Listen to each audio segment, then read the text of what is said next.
You're listening to We're All Gonna Die Anyway with Jess Wiener. Don't worry. This is a joyful podcast about life, death, and everything in between.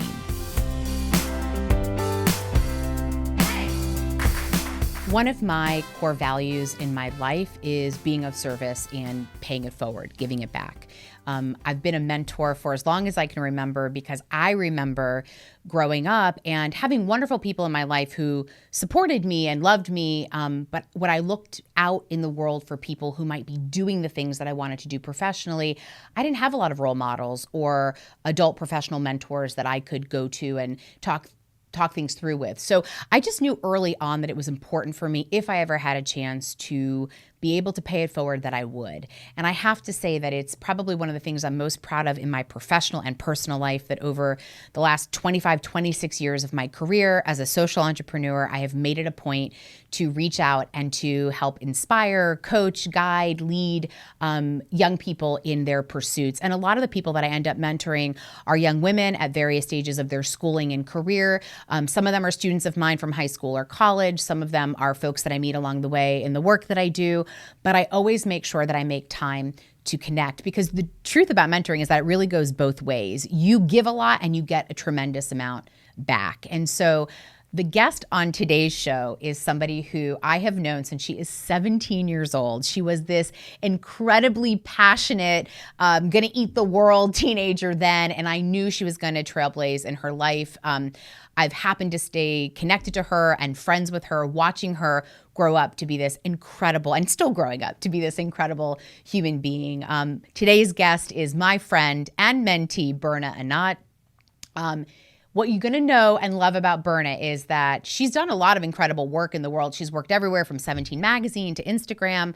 But something has clicked now for her as she has taken a leap into entrepreneurship and created a new title for her work. She is a financial hype woman.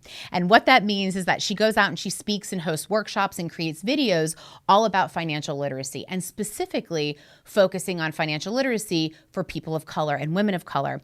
And it comes to Berna very organically because this is Berna's journey. Not too long ago, she decided to pay off all of her debt, all of her student debt left. I think it was about $50,000 or maybe a little bit more. She partnered with her boyfriend, Peter, who also paid off his student debt, and off they went to go live around the world for an entire year debt-free. And I think traveled mostly on her airline miles or her credit card miles. So she just did this in such a smart way, but it awakened for her and enlightened for her a world about financial literacy and living debt-free and being in control of your money and your wealth and the way that you experience the world, and how these conversations were not there for her as daughter of immigrants and in a family where that wasn't the kind of conversation around money. So Berna, when she was going through this, I remember this metamorphosis in her life and really kind of falling into this passion. She looked out into the financial literacy world and saw that, in her words, most of them were just male, pale, and stale. And she's right. There wasn't a lot of conversation around young people empowering themselves to have more financial literacy and to basically build their personal wealth. And when you think about where we are right now in the world, how we're facing, honestly, the largest academic regression we've seen in a long time. We're going in another recession. Job market is really tough. Obviously, people have lost a lot of jobs because of COVID. And a lot of young people are coming out into the world right now with an uncertain market. And so how we learn to engage and connect around money is really important, and especially important for communities of color who've not potentially had the kind of access or information that Berna makes available with these incredibly hilarious, funny, bright, smart, connected video content, speaking engagements, and webinars. She is really, truly, she's taught me so much. I've changed the way I save and invest by listening to Berna. She's grown into this passion point. And again, that's the best part of being a mentor, is watching her flourish. And so the interview that you're going to see today, we actually shot this in January. She's one of the first guests I had on the show. I called her immediately. We were speaking at the same conference. We were at the Brentwood School Young Women's Leadership Conference at the end of January. We brought our crew there. We set up. And Berna and I did this interview in two parts. We had so much to talk about. This basically ended up being like almost a 2-hour process. And we kind of cut down in the middle, and we each go do our panel or our keynote and then come back together because there was just so much to address. I knew that she would go there with me on this topic. I knew that living a life on purpose was a purpose that she and I shared together. The good life was a goal for both of us, and I was so excited to have her on this show. And everything we talked about then is so relevant now. I can't wait for you to meet my dear friend, Berna Anat. Let's dig in.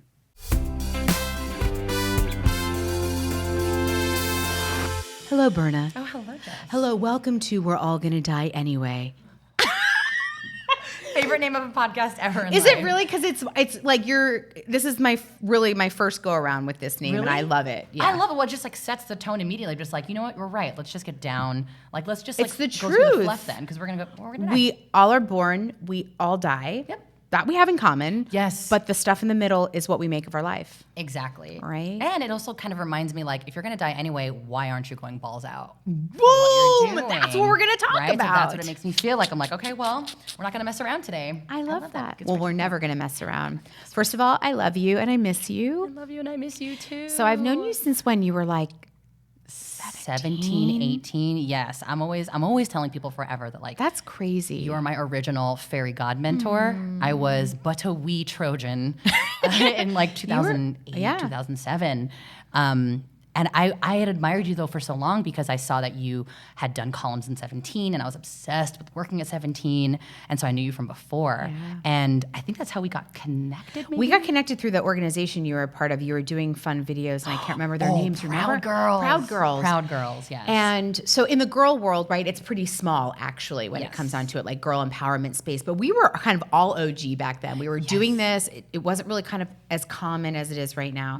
But you were just, and you still are, this like sparkly human that I truly, truly adore and I love. you. And you are the reason, not many people know this, but you're also the reason I got to teach at USC because I got to come into your class. Fight on. Fight on. And then I've loved watching you bloom and grow, which we're going to get to. But going back to the title of this podcast, I'm happy that you like it and that you know it means about going deep, because I think I'm at that stage of my life right now where I listen to a lot of podcasts. I listen to a lot of interviews with high achieving, amazing people. And most of it sounds like bullshit to me. Exactly. It does not. I don't think, and maybe they're intending to, but I think there's just always this high level gloss about a person's journey.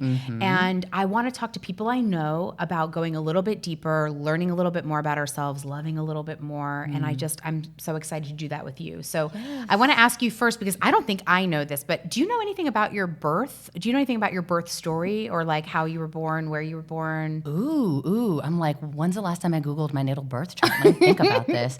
I know that I was born on October 26, 1989. I'm a double Scorpio. You are a double Scorpio? Double Scorpio. That is also why I love you. Right? Scorpio. Yes. Scorpio, love Scorpio. Yep. I was born in Redwood City, California. Do you know what time you were born? I was born at 8:30 a.m. How was that for your mama? Did she ever tell you? So I was her fourth natural child. So she dang it. describes it as I just sort of somersaulted out of there, apparently. She was like, you just basically walked out. It was not a problem. You probably walked out and had your phone, was like, click. Hey, yeah, just like, what up, world? It's me. First seconds in the universe. How many are in your family total? Four. I have four. There's four of us, three Okay. siblings. Amazing. And then my mom and my dad, and they both sides of my family are huge, like double-digit sibling situation. Wow. Tons and tons of Cousins. grandchildren, cousins, exactly. Aunties. I mean, when you're Filipino, I'm full Filipino American. Those are your ninis, right? Do you call them ninis? My nieces, everyone has different names? names Okay. and different repeating syllables. Okay. It's always like Jen and Bong Bong. Oh, but see, Nini. I have now a Filipino niece, and she calls me Nini. Oh, interesting. Yes, I didn't know if that was Maybe she it's calls me 'cause- Nini Jess. So because there's the word ninang, which usually means sort of like godmother Yeah, so maybe or that's like what that elder. is. So she's also calling you ninang. I guess in a way you're my ninang. In Okay. a way, I'll be everybody's like, Ninang. You're my career ninang. I would call you that. That my is, career ninang. wow. And you're my spirit Nina. Yes, hello. Oh dear. Oh, it's all right. Things are falling. We're Things are all about crashing. process over here. Yes. Oh my God, something just crashed on the stage too when I think I'm just a very Well, right. Well, we're coming from the Scary Brentwood person School today. for this episode, this very Yes. special edition of We're All Gonna Die Anyway, coming from a middle school and high school. amazing. Listen up, kids. Well, I think they need to, and they Yeah. want to, right?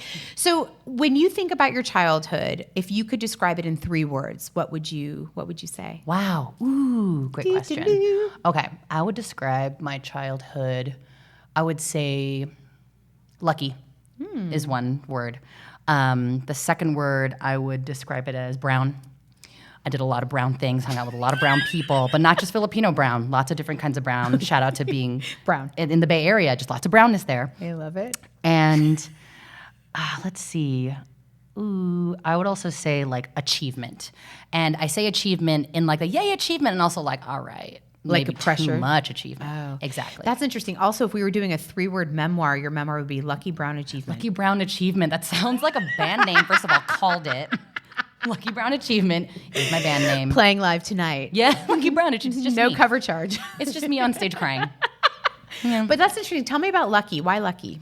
Lucky because I feel I grew up in a very safe environment, and I'm always citing my parents and my family. Both of my parents are still together. Yeah. I grew up. I was born how long? into. How long have you been together? for 35, 36 years now. Wow. And they met in They're both born and raised in the Philippines, and also raised in Guam and Hawaii. And then they met in San Francisco. And I was born into a very boisterous, loving family, and so I had parental support growing up. If had anybody sibling watches your support.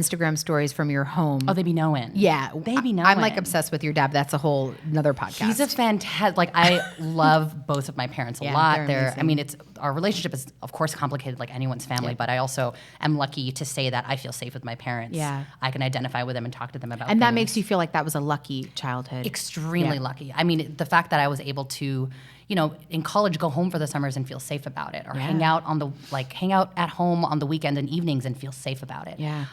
They built up so much of the foundation of like my happiness and my buoyance, I think, that I don't give them enough credit for. And so I feel super lucky about that. They're sort of the backbone of all the sparkliness that comes out of me. Because I mean, I think it's hard to be a sparkly person. But you can sparkle when you're safe. Yes, exactly. It's hard to feel like what your sparkle is when you don't feel safe at a very basic level of the people who brought you into the world, the people who are teaching you these things. And so I feel super lucky that, our relationship, of course, isn't perfect, and my childhood isn't perfect, but it certainly had a lot of healthy things to it. Yeah. So I feel very when you lucky. think back now as an adult and you look at your childhood, what's something that you have changed your mind about around your childhood, or something you've learned from your childhood? Oh my God, Jess, can we go deep? Okay. Yes, please. That is the name of this podcast. We're all going to die anyway. Let's go deep. I'm gonna call my therapist into the room. Her name is Ellen. Love you, Ellen. Hey, Ellen. Love you, Ellen. Hey, Ellen. She and I have been doing lots and lots of inner child work. Great. Because I think there was a moment in my childhood, or lots of moments in my childhood, where I was sort of really pressured to achieve and people please and achieve and people please. And there's so many reasons and moments behind that. Yep. But if I could go back to like my inner child and my young self, Yep. I would try to comfort them as much as possible, because I think I grew up just feeling like if I don't achieve, if I don't get this A, Then if you I don't don't smile exist. on stage, then I don't exist and I don't deserve love. Right. I think is the biggest thing. Yep. And I've had to really unlearn that recently, because especially as you know, becoming an Yes. entrepreneur, being self-employed, Yep. suddenly spending a lot of time with yourself, all those demons come in. Yep.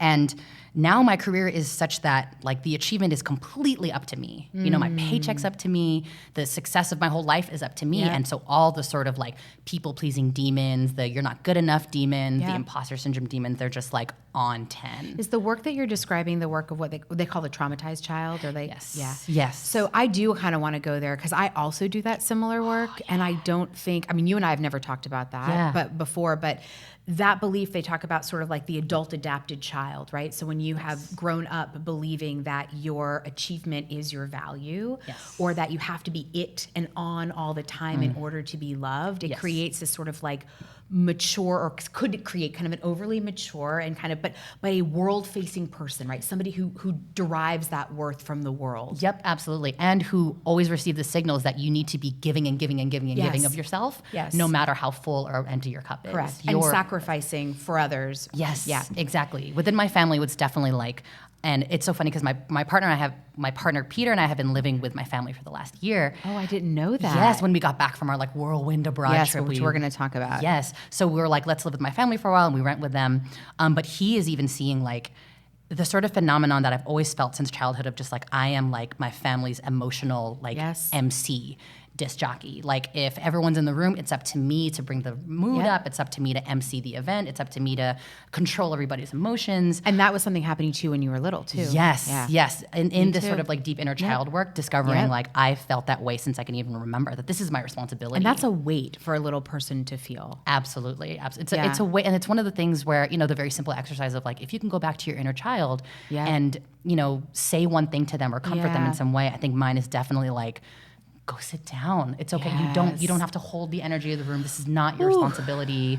It is not your job to make everybody happy. Like harmonizing everyone around you is not your job, 7-year-old me, but I just sort of had convinced myself. I wish 7-year-old me and 7-year-old you could hang out, because I think I was certainly craving that. I had no framework to understand how my life as a traumatized child would grow up to be something that also gets very validated in culture, by the way. Yes. Because people love doers, and people love emotional disc jockeys, and people love achieving.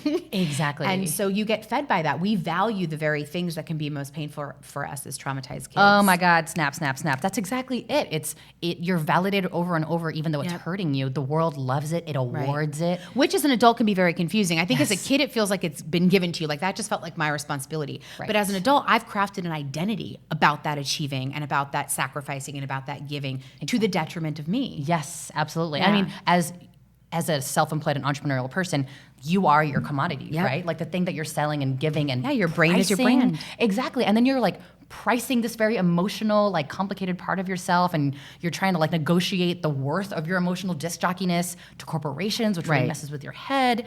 And think about it this way. I think about it this way because I also work with corporations. I think they represent family systems. Oh my gosh. So then you're like trying to teach, right? But think about it. But you're trying to sort of create a value for an organization, right? A system, just like a family.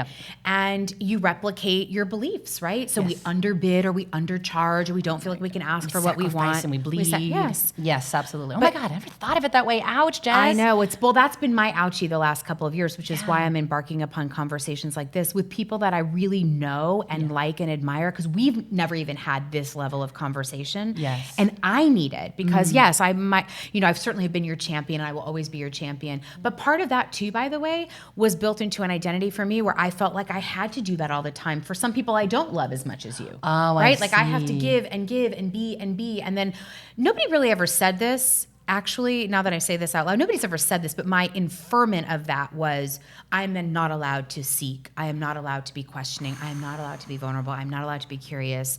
And now I'm at a point where, with much damage from that belief system, I'm here with you saying like, yeah, I do great shit in the world. I make a lot of cool things happen, and I still don't know a lot of things, and I want to learn, and I fuck up a lot, and I'm hurting, and I'm healing. Yes. And I don't know that I ever gave myself the full permission.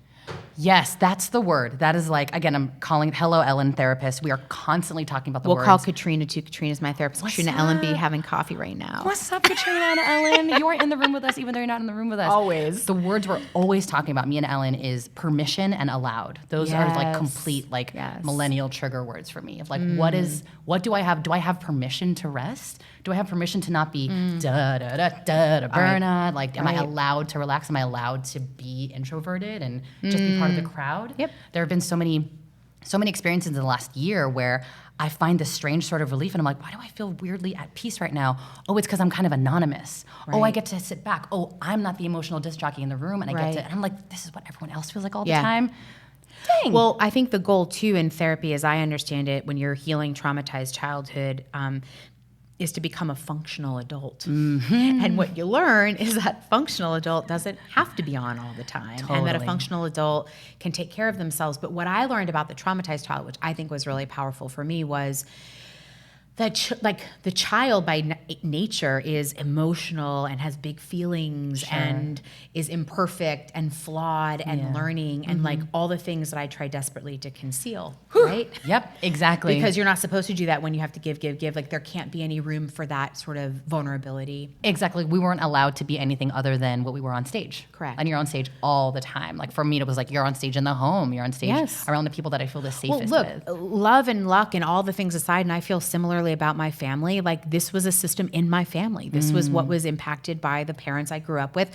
I don't blame them for that. I think a lot of what they were transferring were things that they had when they were growing up, but this was our system. Yes. And now as an adult woman and in somebody doing this work, I'm trying to figure out how to be more functional, healing that part of that little girl who feels like, oh my God, if I don't get it perfect and if they don't love me and if I'm not putting everything out in the world, then I'm not worthy.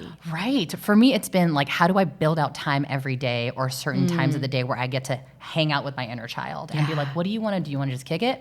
Do you want to just sleep? Do you want to just nap? I really, in therapy, I get very visual about it. And that's great. Every time I talk to Ellen, I'm always like calling people and characters into the room. Yep. And so when I'm thinking about my inner child and like trying to figure out ways to connect with her, one emotion that came up in therapy was like, I feel like I need to apologize to her all the time. Like when I think of her, I think of grief and I think of sorrow and I think of I should have been there for you. As an adult almost, you want to turn around and be like, I should have protected you. I should have been around to tell you can relax or it's okay. And so trying to spend time with my inner child and also be a functional adult is so, it feels like a dissonance, like a disconnect, but it's also super important work to do. It's the work of our life, I think. It's why today in my keynote here at Brentwood, I showed pictures of me from times of my life. You know, I showed myself at 16 and 13, and I've in the past have shown like the 11 or 12-year-old self, but today I showed my 17-year-old self who was embarking, like before I went to college, all the things and the thoughts and feelings that I had. But I think what's been so interesting, even like the way I dressed today, I felt like my 17-year-old Jess would have approved of, right? It has a little bit of sparkle and flair and drama to it because the drama was a really big part of my life. But I've noticed that as I'm doing some healing work too, I do invite my little girl and inner Jess to kind of come along to things that I wasn't allowed to experience and I didn't experience as a kid, right? Just that ability to not be on, to not give, to not make somebody else feel better. Exactly. And you know, in a weird way, I think it's both my greatest sorrow in my life and wound, quite honestly, but it's also a real incredible superpower because it's what makes me, I think, good at what I do, right? I'm super tuned into people and their feelings and, you know, can kind of sense a room and feel the room and work the room in that way. But I also think like the achieving part of us as businesswomen and as entrepreneurs, I'm sure a thread of that childhood is in there. I think that's kind of foundational. Yes, absolutely. The work right now, I feel like between my business coach and my therapist and me is like, how do By the way, I'm so glad you have that support system. My gosh. I need it. And this was a huge sort of realization for me in the beginning of my first year as an entrepreneur last year of just like, when I am left alone to my own devices, when I'm left alone to my own demons, I am so desperate for structure. And I always used to say before I decided to become an entrepreneur, I can never be an entrepreneur. You know why? Because I love to be a worker bee. I love to have a manager. Did you really say that I used to say yourself? that all the time. All the time. I'd be like, you know what? I really actually love being managed. I love to have a manager. I love the structure. And so jumping into entrepreneurship, all the imposter syndrome and fear came out because it was like, no, you don't know how to lead yourself. Like, be careful. And so working with my business coach and my therapist, at first I reached out to them being like, I need an adult around help. And they're teaching me that like, you can be your own adult. We just need to work through some stuff first. Do you think though the denial of like, or thinking that you didn't want to be an entrepreneur, that you like to be managed was also like not a sense of permission to give yourself full reign to bring yourself to the world? Absolutely. It's like I have to fit in this box to please other people. Exactly. And also I'm really good at succeeding in that box. Right. My whole world has been, you give me a box and I will kill it in that box. Right. I'm a teacher's pet. I know the syllabus. Like I know exactly, once I learn the rules, I know how to get A+, and I love that. And I didn't trust that I could succeed outside of rules, outside of structure. And so I reached out to a therapist and a business coach right away because I was like, help.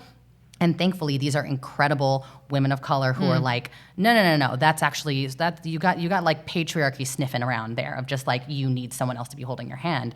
You need to be really like combing through and kind of like disengaging and unlearning the things that have convinced you that you can't lead yourself. And of course, like it's important to be able to call in help and get support. But if you're coming to it from a place of like, I can't handle this, I don't know how to be led, like I need someone to like snap in front of me, I need someone to be pulling my reins, then you're kind of always going to be enslaved to that mindset. So I think the unlearning is a huge piece. Yeah, absolutely. And I want to talk about the career trajectory for you a little bit because I met you when you were a teenager. I knew you when you went to college. Yes. Remember I tried to get you to come work for me. You're like, I got to go to New York because you went and worked for 17. I did. And then you went and worked for YMCA, right? So you were in the camp world and loved that. And then you were at Instagram and all these sorts of places. And then I want to talk, though, I really want to get into the pivotal moment that happened for you recently where you paid off debt. And you took a leap from corporate America and you became this entrepreneur, but you did it in a Berna fashion of grandiosity of like going around the world with Peter. But like, talk to me a little bit more so about the moment of leap. Like, when did it become so uncomfortable to stay in the world that you were in? And like, when did you know I have got to rip away and do this? Oh my gosh, it's funny. Or was there a moment like that? Yeah, it's funny because I think the moment didn't actually come until I was on the plane. Really? Yes. Until the plane you were on to go to New Zealand. That's when I really realized, or maybe it's a few days before that when the fear set in. Before that, it was almost completely like numbers and math. I was starting to teach myself how to budget, and I really wanted to get out of student debt. I met Peter, my partner, and we're both like, what if you and I team up to motivate each other to get out of student debt? So we made debt posters together, and we created like a plan. And then we're like, it'd be crazy, it'd be fun if when we paid off our student loans, we like did something wild. Like, would you be down to like quit your job and get crazy? I was like, yeah, would you? He said that? I said it to him. You said that, okay. And he was like, he's very, I mean, if you, I know, we might need to, I have to meet him. Also, I might need to like rewind for a second. Can you just talk about Peter? Oh my gosh, yes, of course. You met on Bumble. We did. Yes, we met on Bumble. We were each other's first internet like app dates and last. Yeah. And last. First and last internet app dates. We'd both gotten on the apps because the Bay Area, I mean, I was in tech, he was a nonprofit, and we both felt so like encompassed in our worlds and like couldn't come across. And so we both got on Bumble. We'd been on there for like 2 weeks and then we matched. Way. And then we went on our date. Describe Peter. Peter, oh my gosh. He is just like, he's like a, I'm trying to think of a way. He's like a really high quality farmer's market carrot. I tell my therapist all the time. I'm sure does he know you describe him as such? He also loves carrots, so it really matches. There you go, Peter. You're a high quality farmer's market carrot. He really is. He's like, I tell my therapist all the time, and we talk about like toxic people and men that have been in my life. If there were junk food, Peter is vegetables, he is tofu, he's impossible meat. Like, he's somebody that's just like, he is so, we balance each other so much. I'm so, and he's like, okay, babe, I'll be But there is something in him that hangs with your that is like beautiful to watch. Yes. It's because he loves you, that's clear. But there's something of in him. Yes, we have a very similar kind of like flavor of joy, I think, in life. Whereas we both are looking for the same types of joy and peace in life. I'm going at it like a sort of like a high velocity place, and he's coming at it from this like very calm Midwestern Michigander, like Peace Corps, YMCA, like, babe, it's gonna be fine. And I'm like, he's just like sitting, meditating, normal person, and I'm like running circles around him, and that's our dynamic. And so it's lovely. It's so interesting. One of my friends I hadn't spoken to in a really long time, she became a spiritual healer after college. About a year ago, randomly texted me, and she was like, I know we don't talk. This is so random. Hope you're good. I had a dream about you and Peter. I think maybe he's your spirit, like, guide. So she's like, I don't know anything about your relationship, and it's weird if it's butting in, but I just want to tell you that, like, you should stick with him. I just get a very strong sense that this person's very good for you. And I was like, okay. And then did you tell him he's your carrot spirit guy? He's my carrot spirit guy. Or like, I don't know how into Harry Potter you might be. I am not. Worlds. My producer Lauren is, however, so she'll really enjoy whatever you're about to say. So Lauren be known about like the Patronus. So the Patronus is sort of like your like this like spirit like wizarding kind of icon that comes out of you. Oh. And when it's like your most powerful spell. And when you're like the most scared and something like really big needs to happen, you call upon your Patronus, and it usually comes out in the form of an animal or a thing that's like, it's just sort of embodies your spirit. I feel like Peter is my Patronus. Like, he's just, I'm gonna get emotional talking about it. I can't wait to meet him, because I feel that way about Felipe. I feel that way about my husband. I think that he is a calm in my storm. Yeah. But also, they have storms of their own. Oh, yeah. And I think they need, I think it's just a good balance. It's a definite yin-yang thing. But I think I understand now, having been in and creating a really healthy and loving marriage. I feel like it is, it's necessary to do healing too at the same, like, not at the won't be always at the same place, but to have a partner who also believes in that healing and growth. So does Peter? Yes, absolutely. Okay. So I don't share everything that happens in therapy with him, but I share a lot of, like, especially the things that reflect upon our relationship, of the ways that, sometimes I might try to show up as emotional disc jockey or like type A planner in the relationship, and then it also pains me, and how, I don't want to ever direct that anger at him, and so I have to be open with him about just like where it's coming from and where it's going, and how, he might be participating in it or not, how I'm participating in it, or I'm like roping him in or not. And he's very, again, he's a nourishing person. And so when I come to him with any kind of vulnerabilities or weirdness, or, oh my God, this crazy thing came up in therapy, he's just like, that makes total sense. Let me know how I can, do you want Taco Bell? Like, what do you, oh my God, what do you want? Do you want me to just like put on some Netflix and put you in a blanket and leave you alone? And I'm like, yes, that's exactly. But you were not very far along in your relationship before you went around the world together, were you? No. So we decided, I think it might have been like date 3 to 5, that we were like, so let's talk about our student loans. Do you want to talk about your debt? I was like, I just like blurted it. I was like, I have $40,000 in debt. And he was like, cool, I have $18,000 in debt. And then we were just like, we had this sort of excited conversation. We were like, what if we paid off our student loans at the same time and then did something wild? Because I'd always had this And you were quite ahead of him then in student debt. If he had 18 and you had 40. Yes. And I was, I had a challenge. Definitely. And I was working like tech job, it was like higher paid. And he was working AmeriCorps, Peace Corps, YMCA. And we timed it though so that we paid off our debt in the same month. So that we just had that like emotional win together. Yeah. And so for people who are listening, if you want to know more about Berna's story, you have this all over your website and Instagram. Because I don't want to get into that here, but the manner of which you did it is what gave birth to your new career path, right? Exactly. And really getting deeply connected to your finances, to your budget, to debt, to understanding what that is in the world. Anyway, I'm always infinitely curious by it, but I want to go deep. Yes, of course. So, that came out. It's so funny because when Peter and I met, I was like, I don't know, I've just been starting to Google budgeting and personal finance and reading books and things. And we met right when I was starting to realize, like, there's something weird about the personal finance world. Yes. And it's that it's all white and it's all men. I was like, babe, Peter, love you, no offense, but they all look like you and they all sound like you. And I didn't realize that was a problem until I heard one person of color say something about how their culture matches with how they function with money. His name is Ramit Sethi. He wrote the book, I Will Teach You to Be Rich, which, to be honest, and I've told him this to his face, it's very bro-y. It's got a real bro-y tone. I told him that. Yeah. And he's like down for it. But there was like one moment in his book where he talked about his like Southeast Asian family and how like his family's habits formed his stuff. And it was like this clap in front of my face where I didn't even realize that you didn't connect your culture to how you're engaging with money. I didn't even know that it could be part of the conversation. I had no idea. I thought money was this very sort of tactile numbers thing. You have it or you don't. You know it or you don't.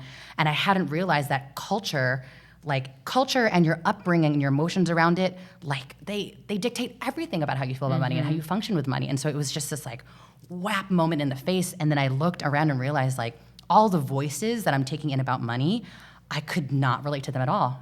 None of them were women. Yeah. None of them, maybe like one of them were a person of color. And it really started to make me think like that's ridiculous because money is a thing, it's like one of the few things that we all deal with, no matter who you are, it affects your life. Yep. Why are all the voices, as I like to say, hella male, hella pale, and in my opinion, hella stale. Like for real. Not funny, not interesting. No. Like which also makes people scared of money, I think. Exactly. And it makes money and wealth and financial freedom feel like something that is only for a chosen few. Exactly. And when you approach the topic of money, you need to button yourself up. Yeah. And when you approach a topic of money, you're not thinking about all the shame that you're bringing into the conversation, the emotions, the things your parents taught you. And when you take that out of the conversation, then we all show up to the table to talk about money as these like stifled, weird, scared versions of ourselves, which then it's no wonder why people are like, I don't mess with money. Yeah. My money situation's out of control. And everybody has a money story. Exactly. And and that usually comes from family, because we were talking about the traumatized child. This also comes from identity and family, whether you grew up with it, how you saw your parents engage with it, what you thought it got you or didn't get you. Exactly. And I think one of the great equalizers, I grew up like really sort of run-of-the-mill middle class, maybe even lower middle class for the time of which I grew up. My dad didn't really develop a career that produced financial abundance in our family till he was in his 50s. Oh, wow, yeah. And so, but I never questioned about money because we had what we needed to survive, although I was clearly aware that other people were wealthier than we and they had things that we didn't have in second homes and cars and things like that, but I never went without material things. Yes. However, becoming a female entrepreneur, which was by accident for me. I mean, I did it when I was like 20 years old. I didn't know what to do when I was 21 when I graduated college, and I started this journey. I think I've always told myself, I don't have a problem with money. Like, money's not an issue. But I think when you talk about the worth combined with money, and when your brain is your brand, yes, and when you are negotiating your time, your energy, to me, money is energy. Yes, 100%. We get energy in from energy we output. And so we often then in that underbidding space for, entrepreneurs, we kind of underbid the energy it's going to take to get somewhere. But I had a really interesting... And I actually never said, I'll say two things that I've never said out loud before. But the first time I made $1 million, I didn't know who to call to tell anybody that. To and celebrate?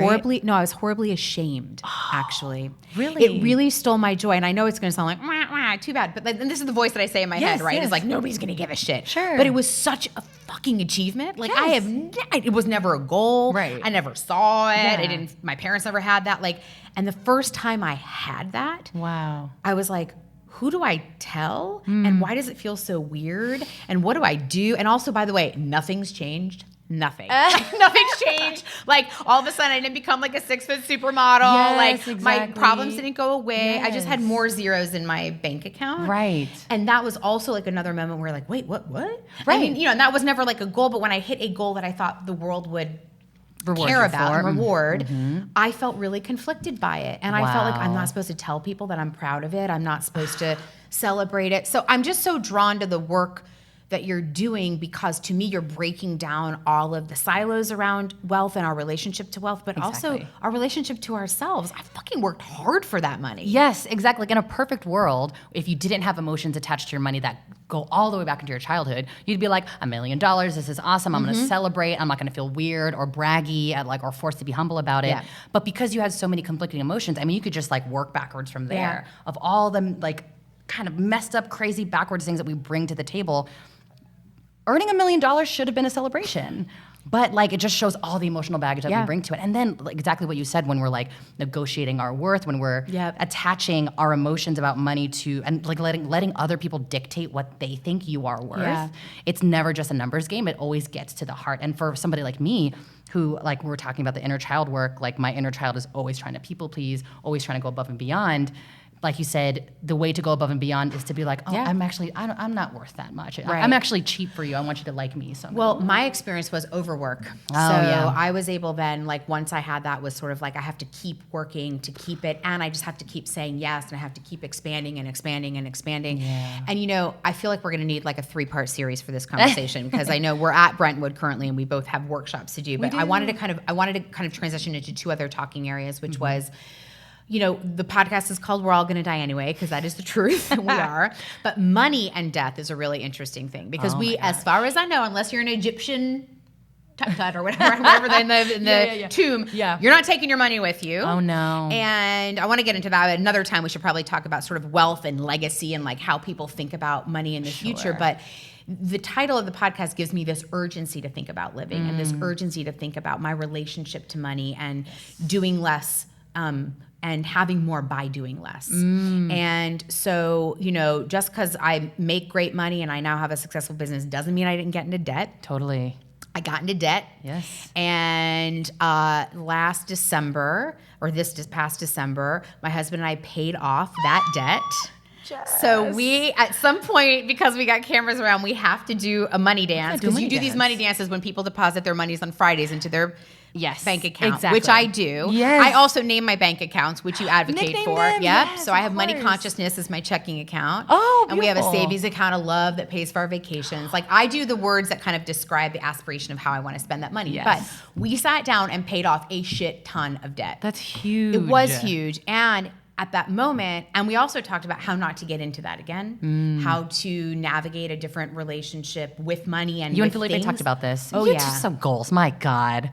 Just to have these conversations. I know. Well, it's imperative, because my husband grew up really poor without any concept of money. And we're not financially equal in our marriage. And so it's been a conversation for a long time about how we each interact with money. But I think what he knows about your work too, and I think he very much relates to the fact that, I mean, he grew up in Mexico City. His whole family were entrepreneurs who made their own way, but they did paycheck to paycheck. There was no such thing as savings. There was no such thing as sort of amassing wealth or planning. I mean, none of that. Yep. So as a young man, and now as like an adult man with me, I mean, he's figuring out like his relationship to that as well. But I felt like that moment for us was, I can imagine how you felt with Peter's too. It gives you a freedom. Mm-hmm. And I know that we're privileged, and I know a lot of people are still working their way there, and I know that that's not a goal that many people may achieve, although with your help they're going to. I hope so. But I think it brought us back into center of what really matters. Yes, that's exactly it. It's so funny because later today I'm giving a breakout session about money. Yep. And one of the things that I really want to drive home with these young folks is that money maybe can't buy you happiness, quote unquote, but it can buy you access to certain things, to many, many privileged things. And at the very end of all that, I mean, like healthcare, like healthy food, safety, insurance, things like that. But at the very end of it, and the sort of like highest privilege level, it buys you time. Yeah. It buys you freedom and confidence to do things like start your own business. Right. And to start, like, I imagine that when you and Felipe finally became debt-free, it was this like, whoa. Yeah. Like a lot of the time when I became debt-free, it felt like taking off a backpack I didn't even know I was wearing. Yes. Right? Where it's just like, I didn't even realize I had all that anxiety until I took it off. I just got so used to it. And then once you step out of it, you're like, I can calmly and bravely and confidently go, what's my actual impact on the world? What do I really want to build without the panic of where's my money coming from next? What if something falls off out of the sky or a prop falls on the stage?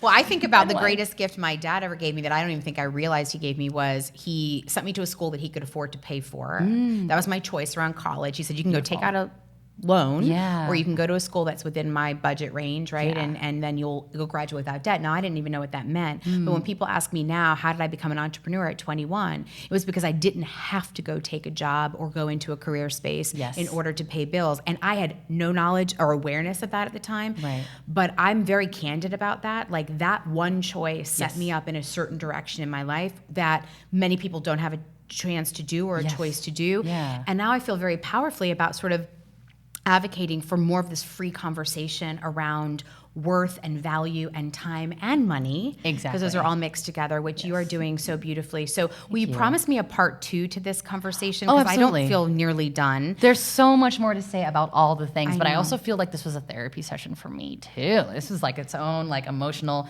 therapy era. We're all gonna die. Let's get down to it. Let's talk about money. But that's what I feel like. So that's actually my last question to you, which is if we're all gonna die anyway, what are you urgently wanting to do in your life?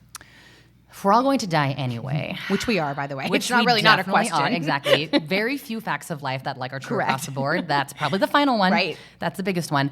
I think if we're all going to die anyway, the first sentence that pops into my head is like, then we might as well make it a party. Like, then we might as well have fun while we're here. I think one of the biggest things that I think is like such a superpower and that gets me so excited, like sometimes I was writing about this the other day for an interview and I started like crying on the plane because I got so excited about it, is the amazing fact that we can light each other up. Yes. Like I have the power to look at you and go, or look at anybody and go, maybe you don't know this about yourself, but you are so incredible at this, especially young people. Maybe you're being bogged down by a lot of noise in your life, but did you know that you're an incredible artist and that's worth something? Did you know that you're an incredibly empathetic person and that you heal people when you talk? Did you know that you light up the room when you walk in? And like, the transformation that happens when you can give your light to somebody, it's free, it gives back to you, it stays with them for life. It's like, talk about things that are like priceless. Like that's something that we all have naturally, if of course your cuppeth is filleth and you can give to other people. If we're all gonna die anyway, then we might as well make it a party for each other as much as we can. And you have to take care of yourself to be able to do that, but like what an amazing power that we get to make this fun for each other. Cause like, I'm almost imagining that like scene, I think it's like Toy Story 3 or 3, where they're all like sadly holding on to each other because they think they're going to die and they're going to the incinerator. It's like in a scary ass morbid way. That's kind of what life is. We're all on the conveyor belt into the incinerator. So like you might as well have fun on this damn thing because we don't know what happens after. We don't.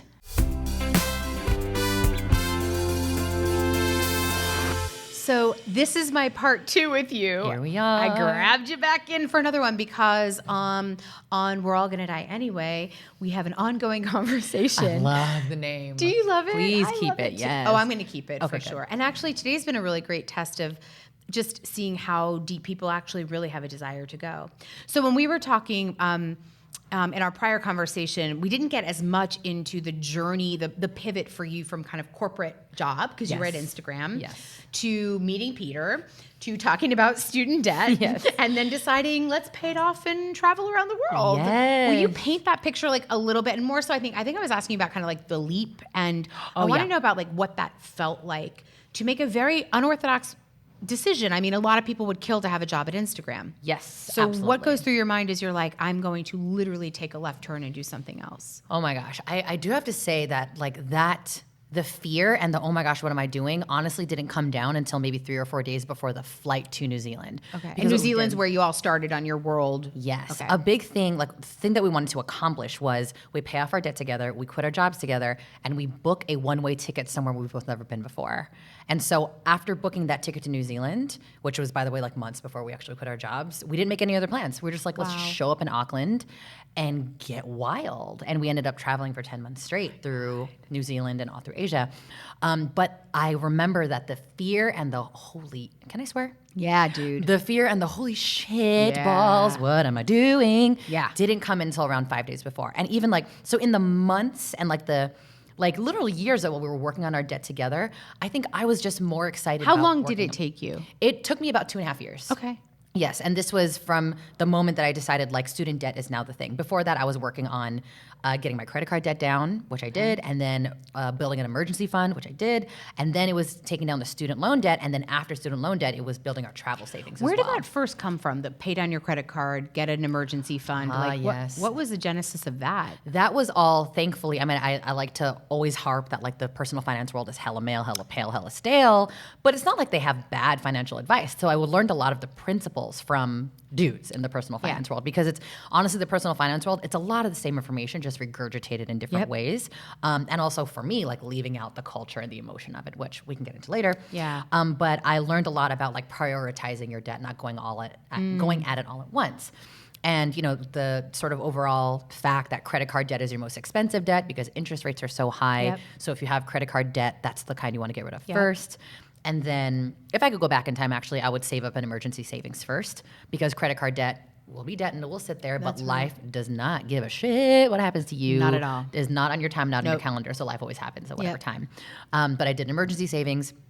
And then that's when I was finishing up my emergency savings around when I met Peter. And what was like, that's when we had the like date number 3, like, so let's just like open up Sally Mae in front of each other. What do you think? What do you think? Let's just get It's a new form of sex. Yes, exactly. Very intimate. Exactly. Oh it is more intimate. It's really easy to have sex. It is not easy to talk about money. Not at all. And it was a different kind of fear. You know, like both of us being like functional, we're adults. We're like knew how to bang each other. Right. Knew how to get excited about making out. You know, like we knew all those steps. Right? You done did it, boy. Love you so much. But then it was, I remember it's a different kind of like heart patty when I was like, okay, I think we're going to start talking about my student loans. And I need him to know, I just had this sense that like, this is the person who would be down for whatever with me. And he needs to know that a big part of my adult journey right now is like, my student loans are my Everest and I'm going there. Do you want to go there too? Yeah. And like, I don't know what you're going to do, but like, I'm like, my backpack's on, we are going to the mountain. He was like, me too, I have an Everest, let's do it. Wow. And so, but in the like 2.5 years that we were working on this debt, I think I was more just excited by like the helium of what we were doing. I was like, oh my gosh, like once we mapped out the math of like, I get these paychecks, I could pay this much with every paycheck, that means my end date is this. And he was like, me too, I could pace it out so my end date is also this. Then it was just like, great, we just like bang the drum. Every paycheck like stays. You had to have some big discipline in your life together to not blow that on other stuff, because I think sometimes, and I thought about this when we paid off our debt, we have to be really careful and not to consume again, like not to consume in that way again, right? You have to change, not just paying off the debt is not just the action, it's the act, right? It's like the whole belief around what you're doing and why you're doing it. Exactly. And the act can be extremely boring. It's for real. It could be super boring. It could way more boring than shopping. Yeah, for sure. Like it's gratifying in a way that no one celebrates you, or there's no like parade and confetti for. You know, every time we hit submit payment twice a month to Sally Mae, it was like, well, there goes thousands of dollars in the drain. No one's celebrating me. I guess I'm going to go drink. Yeah, and you have nothing to show for it, no material good. And nobody, that's one thing I was like, oh, in the personal finance world, we're also missing celebration. Like we're missing like, you did a good thing. This was hard. Is that what your Instagram videos are really about? The whole like celebrating when people pay off debts or have money miracles or money milestones. Exactly. Or Even tiny things like I could afford my credit card payment this week. Right. Awesome. That's a big deal. And I think part of the reason that we bring shame and there's so much silence around money is like,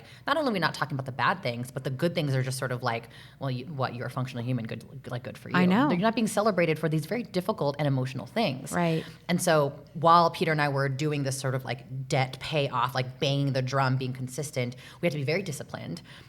We were always talking about what we wanted to do. We're constantly talking about our plans, looking up stuff to do in New Zealand, looking up like cheapest countries to go to while we're turning the credit card points and everything. That got us excited. We also used debt posters, which are just what are that? What is that? He was the one that showed me the video of people who make posters, kind of like when you have like a fundraising goal and there's the temperature. So you're like a thermometer. Like a thermometer, exactly. We made our own debt posters of things that we thought were funny. So he has this obsession with these parrots in San Francisco. I mean, again, like more of this carrot of a man. He was like, these San Francisco parrots are amazing. So his debt poster was an outline of a parrot. Mine was big block letters that said, "Bye, Felicia."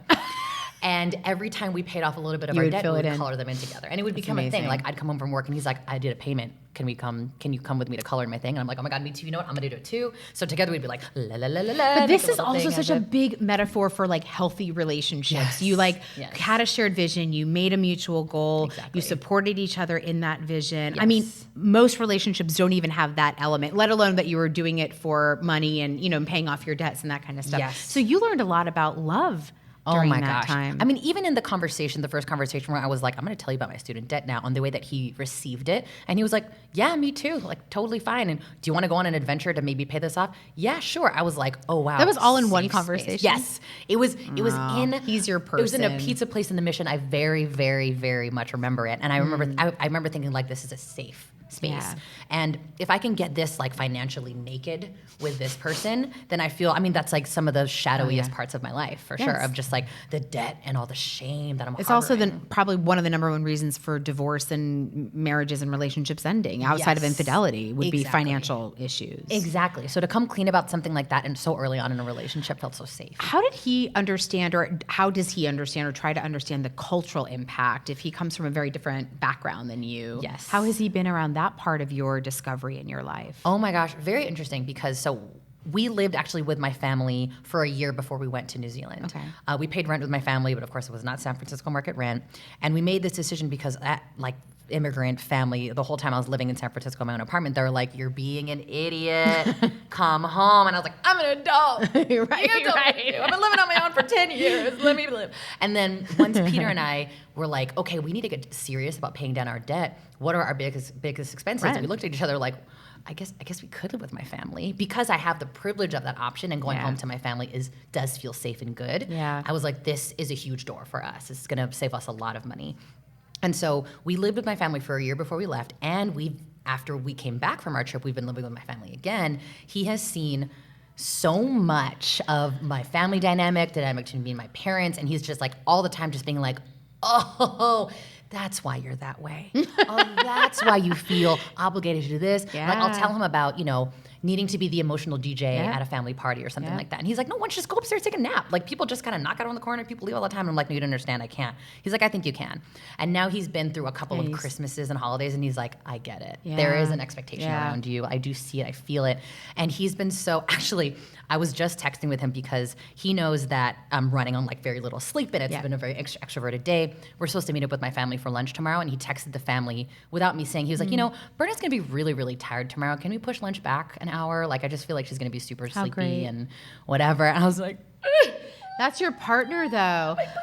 I know that is your person, but you know what I guess because I know you and I love you and I believe you deserve this kind of love, what I get excited about when I watched your journey and when I see you evolving the way you are is that you get to evolve with somebody at a place and space where you get to be vulnerable. He gets to see who you really are, love who you really are, and and be there for that. And I truly think there is nothing better in the world. And sometimes I battle myself because I always feel like it's so somewhat like anti-progressive to be like, I really love my partner and I love this relationship I'm building. But there is the safety is the word that has kept coming up. And when we talked in that kind of our first conversation around, recovering traumatic children and really reclaiming kind of the way that you can be in the world and the way you can be loved. Totally. It sounds like this whole thing was an act of love. I mean, paying off debt, I do believe working towards financial literacy is an act of love. And to your point earlier, freedom. Yes. Exactly. That, is set up, and there's a whole racket we can talk about where people are set up to not experience that freedom. Oh, absolutely. I mean, we both know coming into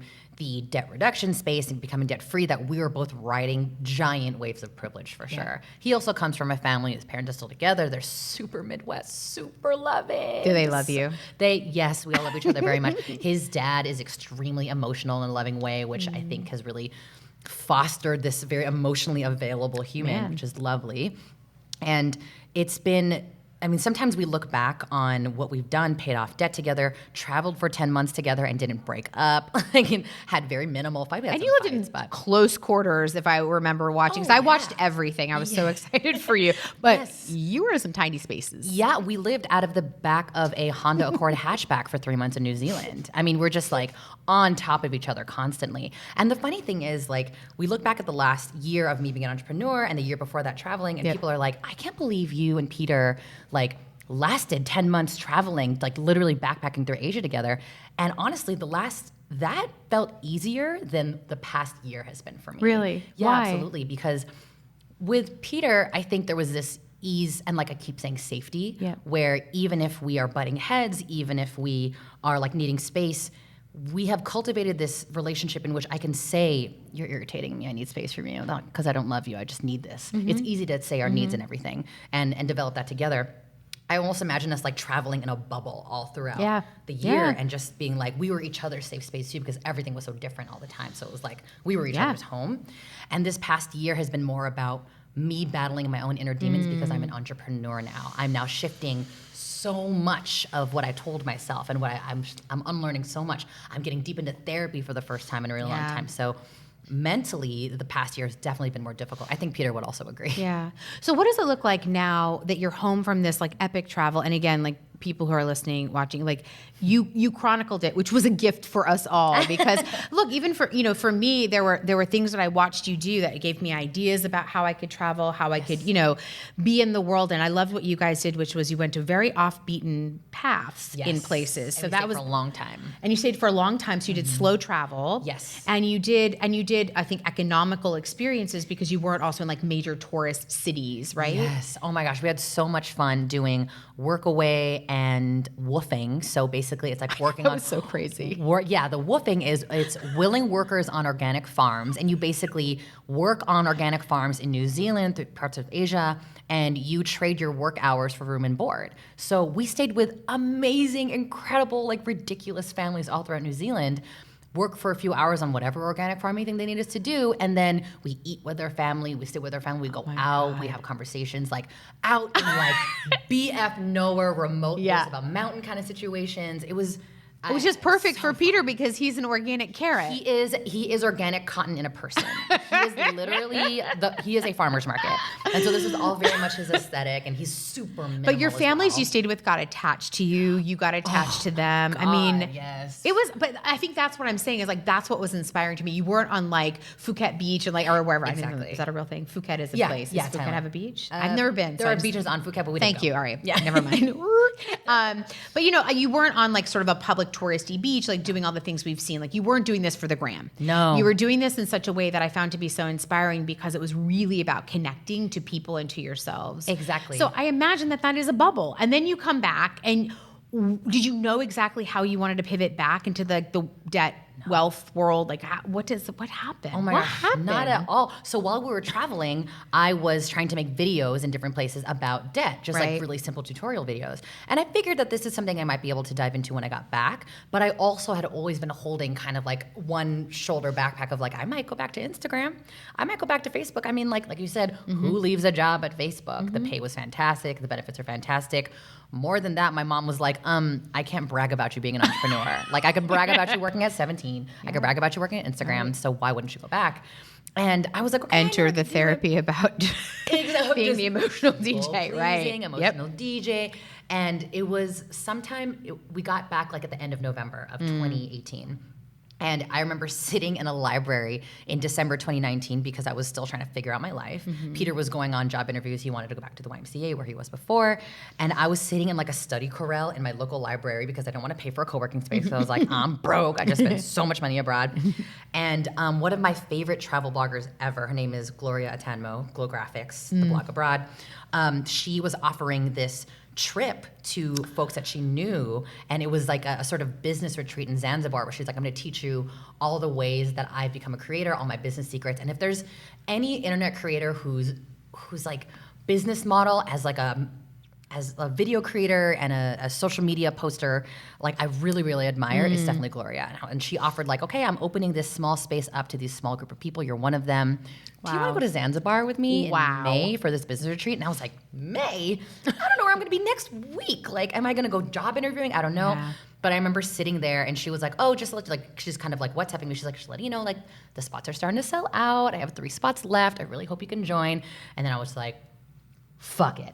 And so I didn't have the money, but I put my credit card down, which I would not recommend. I don't recommend that in terms of financial planning. But I was just like, fuck it, I'm gonna do it. And I knew it was scary for me because I was making a promise that in May, I would have something to show for it that had more to do with entrepreneurship than like going back on the job hunt. So I was like, oh my God, it's like heart beating, heart palpitating, sweating in a study corral in the San Bruno Public Library. And it was like, I'm committing to be an entrepreneur now. So that's like the moment when it really turned. And I love that because listen, that also for me is a great illustration of you leap and the net will appear. Yes. I think the other part that you have that, you know, is that you had the courage to choose yourself. Now you had lots of reasons that you also could, and I know all of that, but truly at the end of the day, let's be real. Yeah. You chose yourself. Yes. You got that little wiggle inside that said like, this is what I'm supposed to do, and you did it. Yes, exactly. It was a bet on myself for sure. That's what it felt like. I was making a bet on myself that 5-6 months from now, I will have built something that I'd be proud to show Gloria, and I'd be proud to bring to a business retreat and be like, yes, I'm stepping into this. I am a business owner. I'm building something for myself. But that's half of it. That's why I want to have these deeper conversations. That's half of success. Is just like stepping the fuck forward and doing it instead of like sitting back and having these dreams and talking about these dreams and not taking any action around it. And that's not simple. I don't mean to underscore that at all as being like a simple thing. Right. But it takes the work. And then that is what the work looks like, and the work pays off. Literally. But what's important too is that the signals won't necessarily be like, like green lights all over the place. The signals will look like you'll be sick to your stomach. You'll be sick. You'll be like, what am I doing? It's exactly how I felt right before we got on the plane to New Zealand. What am I doing? This is so dumb. This is ridiculous. Do people think I'm dumb for doing this? This is crazy. There's that element of like, this is hard. And I think a lot of the time when we talk about big transformations, amazing stories of incredible people, we'll talk about, you know, the amazing, scary thing that they did, but then look how great it turned out. Correct. But in the moment when I was getting on the plane to New Zealand, when I was buying that business spot course with Gloria, I felt lost and sick and scared and sad, and that lasted. It wasn't like, and then suddenly the clouds opened, and then I got clients. You know, it was like, it was staying in that emotion for a while and being like, I'm scared. Yes. I'm scared, and I'm not a superwoman right now. Correct. And that'll come later, but like, the signal is not just, you're never going to be able to wait for the signal for it to all feel good. But here's the joke: the signal never comes. Yes, exactly. I think that's like that's the joke. That's the magazine version, the editorial narrative of people's life journeys, right? But the signal doesn't come. Nope. You'll feel something, you'll act. It'll have a payoff. You'll fall down and step and repeat. Yes. And what I love about what I'm seeing you do now in your career and is that transparency you seem to have brought through in sharing, because I think you even just posted recently like some things that you did with your, I forget, it was like your checking account, savings account, something. Oh, that I'm breaking up with my business bank, that I messed up and picking Chase. Mm-hmm. Yeah. Yes. But I think the thing is like you have such a great, first of all, you've established an amazing following of people that I get delighted to watch people watch you and change little parts of their life, because that ripple effect, Berna, is huge. Yes. You teach somebody how to have the discipline and the vision to take care of their financial literacy, their entire life shifts. That's what gets me so excited about financial literacy and financial empowerment is it's teaching people to fish in a way that will change everything about their lives. I mean, like what you were saying of being able to choose that to become an entrepreneur or kind of accidentally start your entrepreneur career right out of college because you had the freedom, the debt freedom to do so, that changed the entire trajectory of your life, right? So and the same with me. It was really interesting because I was looking at your shirt and you're wearing this beautiful daughter of an immigrant shirt, and I've seen you wear it and present all the time. And so my husband is an immigrant, lived in this country undocumented for quite some time, and you live like a ghost. Yes. And many people live like a ghost, and he never had a credit card, and there were lots of things. And he built a business, and you know, he paid taxes, he did all kinds of amazing things, but he wasn't seen as a citizen, right? He wasn't a citizen, and he didn't show up financially in that way. And I remember when we first met, I called my dad. And because I think when you think about partnership and you think about who you're going to be in partnership with, and especially for women, we're sold this bill of goods too, right? About sort of having, we're saved by men and their jobs and their money. Sure. And even if you're an independent business lady, there's still always that narrative lingering, right? Yes. And I've been an entrepreneur since I was 21. I remember I called my dad and I was like, wow, we are completely different people. I'm in love with this man, but he is not financially in the same world that I'm in, and he has reasons why, and there's all these differences. And my dad said something I'll never forget, and in fact is, I think, one of the reasons why I felt so empowered to keep going in my relationship with Felipe. My dad said, a man's bank account and his title are mutable and changeable, but his character is not. Michael Weiner for the win.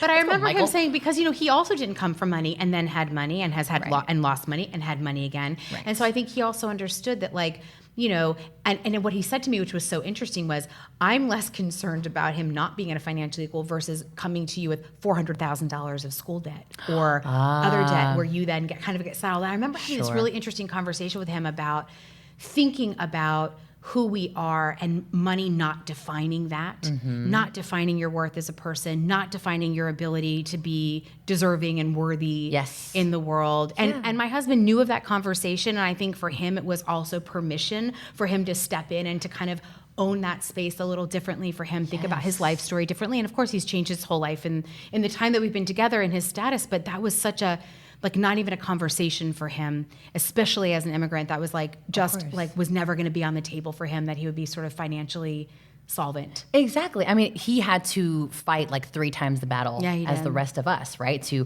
become visible and build his own business without being visible in this way, and then come up and connect with you and build out your debt-free plan together. It's climbing so many different mountains. And that's what's interesting, is even I meet people who are documented and undocumented, and they come to me asking for can you give me budgeting advice or budgeting tips or ways to handle my money, thinking that money is just this very simple A plus B equals C formula. And a lot of folks also feel like the problems that they're having with money are entirely their fault. Yeah. They really internalize I must be bad at money because I let it slip through my fingers, because I'm irresponsible, because I'm not getting a higher paying job. But really, there's so many other systemic things that are keeping them down and holding them down, and then emotional things that you bring to the table as well. Yeah. Everyone's climbing 8 or 9 financial mountains that are so much more than I need a budget, or I have bad credit, or I have student loans, and there's so much to fight through. And so, I adore Felipe so much. I love him too. He and Peter should get to go. Peter can be the organic carrot, and Felipe will build the wooden basket he sits in. I was thinking characterizing them as things. I'm I see Felipe as a strong, beautiful, wooden throne. Yeah. Right? And then you would love that. Peter can just be the big organic manifested carrots. We might have to work on that image for poor Peter. Yes, exactly. Just as we begin to wrap this up, even though I want to talk to you for 40,000 million hours. And maybe what we're going to do, I think part of the podcast format, we're going to answer questions from people in the third act of this podcast. Yes. So maybe when we do this, you'll help answer some questions that people have. We can do it jointly in our community, and we can kind of talk about that, because I genuinely get so much from watching you work in this world. I think some of the nuances and the information that you're disseminating is really important. Thank you. And I also I'm so deeply, insanely proud of you. I'm so proud of your glow up. You're on purpose. And so, title of the podcast is We're All Gonna Die Anyway. So when I say, if I say the word death, or we talk about death, what's the first emotion that comes to your mind? Death? Oh my God. It's almost humor. It's almost you want to laugh? A little bit. I kind of want to be well, because we're helpless to it, right? Of just it's coming. It's coming for all of us. And so it's incredibly complicated. It's grief, it's loss, it's confusion, but it's also it is the hard stop for all of us. Does talking about it scare you at all? A little bit, but it's almost like, and maybe this is like too blown up, but just what I've learned in the last year of understanding how powerful it is to light each other up, and how powerful it is to step into your, again, like, I mean, we say this so much, but step into your own truth, and like how much your vulnerability can unlock for other people, and like the roads that have been opened because I just decided to keep talking about my debt and keep talking about the fact that I'm brown and a child of immigrants, all the roads that have opened up. It feels so limitless what we could accomplish, and like the roads we could all go down. I'm sort of like, I see death almost coming like a really slow train, and I'm like, I'm just gonna have a good time till you reach me. Like, what am I gonna do about you? Like, I might as well not worry, because I think my energy is better put into lighting up as many people as possible until they call the party over. See, that's my experience. I think talking about death actually gets you lit up for living. Which is so interesting. Right? While we have it, let's use it. Yes. If you could design a perfect death for yourself, what do you think that would look like? Holy cannoli schmoly. Okay, if I could design a perfect death for, oh my God, this is embarrassing, but I immediately thought about spaghetti. Why did I go there? Why? I'm just trying to be, You want to die in a bowl of spaghetti? I want spaghetti to be around to some degree. Right. I definitely want food. I'm just thinking about all the different kinds of food. Like, if You're going to eat yourself to death? I'm not following this. Okay, right. Like, follow me down this food hall. Following you. Okay, so if I would design the perfect death, I'm actually seeing like a giant table of all my different kinds of food, and I want to go on a food tour of my favorite stuff before I go. I want my family to be there. I want to be drunk. I want to be shaking. I want to be taking tequila shots with everyone I've ever loved. Like, I want this to be a long table of tequila shots, and behind every tequila shot is somebody I love. And it's just like, bite of a thing I like, shot with somebody I love. Bite of a thing I like, shot with like that ex I never got to say goodbye to. Bite of a thing I like shot with my 3 shots with my mom, and be like, you done did it. Exactly. Tour of your whole life. It would be food. It would be drinking. It would be my family. There's like a lot of dancing. Everyone's like half naked and sweaty because we've been dancing so much. And then I feel like that happens at your Christmases now anyway. Exactly. So that celebration was crazy. Yeah, absolutely there. And then there's all the favorite people in my life, and we're eating and we're drinking, and then I don't know, whatever being that death is, like, dances me off some cliff somewhere, but we do it dancing. Yeah. You know, I'm just like food, tequila, dancing, celebration, and happiness. I'm definitely one of those people where it's like, when I have a funeral, nobody wear black. Yeah, exactly. I want it to be a party, a celebration of life, what we've given to each other, what I was able to give to you. I mean, we don't know what's on the other side. So, I mean, you could be sad about it, or you can just like be happy about what happened. Because that's, you know, that at least. And I would want that. From wherever I am, I'm going to be like, you better be partying. Oh my God, I better be at that. I know. I hope I get to be at that. I know. In a physical or metaphysical way, I want to be able to take the shot with you. Oh, you're going to have a shot in front of me too. We could take it out of like a Talk to Jess mug. You know? You're going to die anyway. It's happening. Because we out. So let's take the shot. A whole mug of tequila. Like, fuck it. What's the point? Let's just get crazy. That's fucking amazing. Yes. Wow, what a question.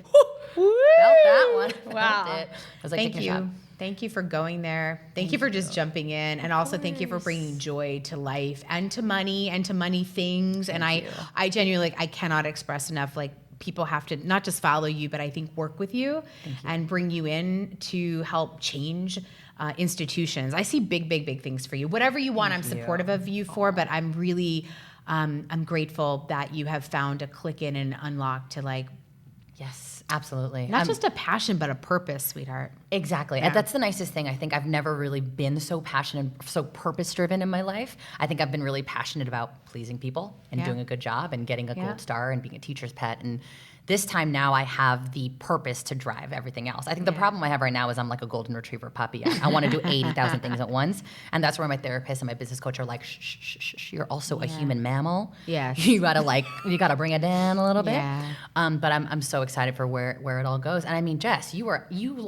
you invented me, Jess. No. You are in the very beginning of just like, let's make, like, I mean, I was your extern. I know, but I just loved you. I didn't invent you. I just saw you and I saw how amazing you were. And that's something that I love in the world. I'm a connector and I want to connect the dots for people.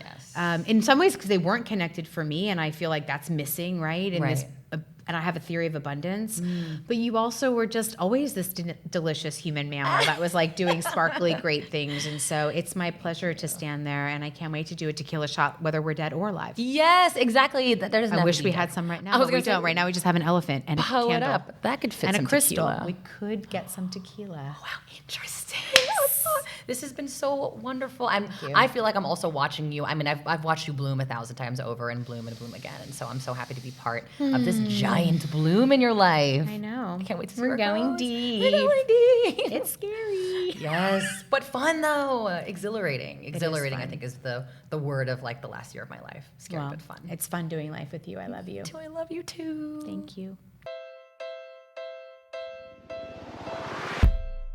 Berna is incredible. I was not lying, right? She is vivacious and dynamic and funny and sweet. And what I'm going to take away from this interview is some things that I actually didn't know about Berna. I didn't know to the extent of which she was working on recovering from trauma as a child, the overachieving, people-pleasing dynamic that traumatized kids usually adopt, and how she's really aware that life as an emotional DJ, as she'll call it, those with all the accomplishments and all the accolades also carry a big burden of over people pleasing and over identifying with the things that we've done instead of just the people that we are. And I know a lot of people who struggle with that, myself included. So I got a level deeper with her in this conversation that I really appreciate her sharing and opening up with. And it takes nothing away from her accomplishments and her visions and her absolute love of life.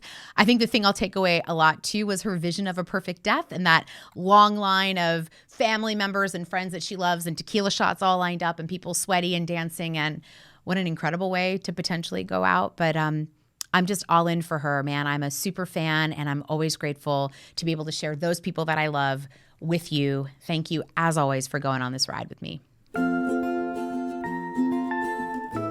You've been listening to We're All Gonna Die Anyway with me, Jess Weiner. You can follow me on Instagram, Twitter, LinkedIn, and Facebook.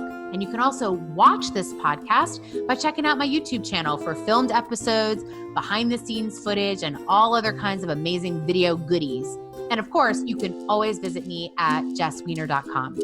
We're All Gonna Die Anyway is exec produced by me and produced by Lauren Chavez Myers. Our episodes are recorded, filmed, and edited by Jeff Franklin and Adam Lippert of B Film. And our original amazing music is by Becca and Destiny Petrell. As always, I want to send a special thank you to the love of my life, the amor de mi vida, Felipe Lopez. And if you love this podcast, please make sure to tell your friends, subscribe, and leave a review at Apple Podcasts, Spotify, Stitcher, Google Play, or wherever you get your podcasts. Most importantly, if there is something that stood out to you from today's episode, I want to hear about it. So if you want to share your own story, leave a comment, ask a question, please send me an email at podcast@jessweiner.com. I can't wait to hear from you. Bye, babies.